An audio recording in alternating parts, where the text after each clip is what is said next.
Sure, go ahead. Can you order a jury of your peers?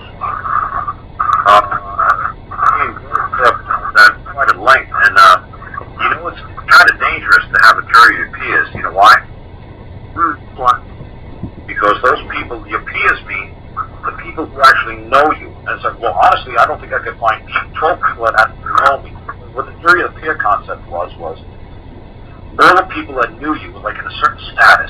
You know, like in England, you had a hierarchy, you had a pyramid. So you didn't want a guy, a commoner, like a shoe cobbler, judging a lord or a vassal or a king or a knight. You wanted something in your own status, in your own little, hierarchy, your own little, what do they call them in India?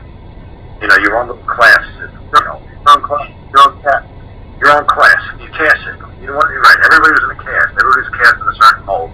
So only those people were allowed to judge you, because you better believe if you were a sir or a knight or a lord, you certainly didn't want all the shoe cobblers of the kingdom to make a ruling on you because he hated you. So that's what the peer system, that's the peerage, that's what the peer system meant.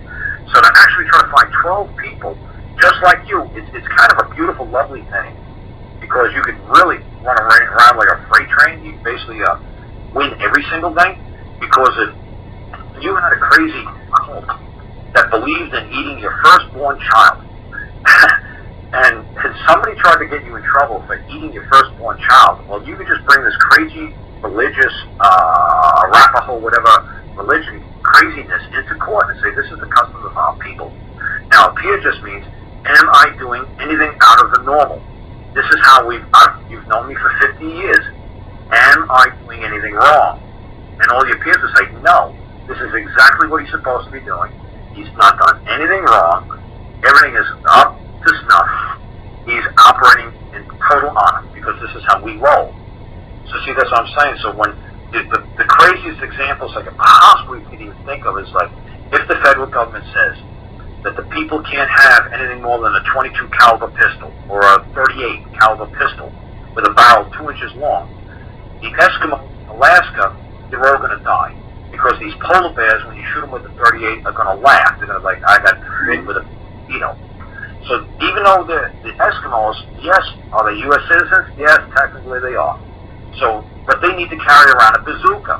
When they go down to school, they need to carry a bazooka to blow that polar bear off the sidewalk to get their kids in class. Now, you can't just walk around with a bazooka in New York City and say, well, you know, just in case a polar bear pops up, you know, this little 38 ain't going to get it. I'm going to have to carry a 50 cal. You know, so we got to blast this polar bear off our path. So yes, could an Eskimo literally get in trouble for carrying around a 50 cal in the school zone? Yes. But then when they try to press a federal charge, he's going to get all the Eskimos, the peers, around this federal judge who was shipped in from New York City, who never even seen a 50 cal as much, like, oh my God, that's a bullet? Like, yeah, that's a bullet. That's what we need to shoot a polar bear to get him out of our way. Well, that's against federal codes and regulations. You're going to go jail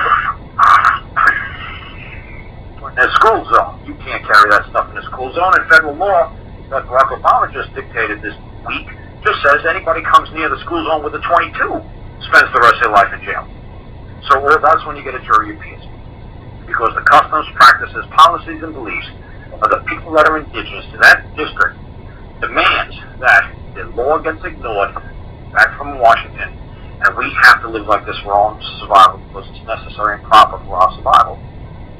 So, and that's how you bypass the federal law. That's more of a jury of your peer kind of thing. So yes, can you run over federal laws and state laws like a freight train? Yes. Can it be almost like a lynch mob kind of thing? Yes. So jury of peers is a wonderful thing, and then it's a dangerous thing. Because all these people who know you say, no, what you're doing isn't normal behavior, man. You're crazy. So if you actually have 12 decent, honest people who are your peers, but you could have 12 dishonest people as your peers. Maybe you roll with a whole bunch of dishonest people.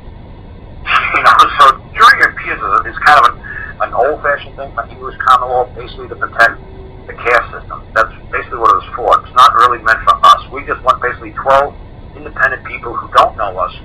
Just pick 12 people out of random from Taco Bell. Go to the first Taco Bell, pick the first 12 people, throw them in that box, and that's basically supposed to be society.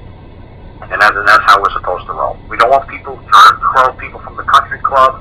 We don't want 12 people from the homeless shelter. We just want to basically 12 people at McDonald's. Pick the first 12 people. You you know what, that's society. So that is the kind of jury I kind of like in this country. Just 12 random strangers. Just pick the first 12 people that walk past this courthouse, and I'm good to go. So I hope that helps with what a peerage system,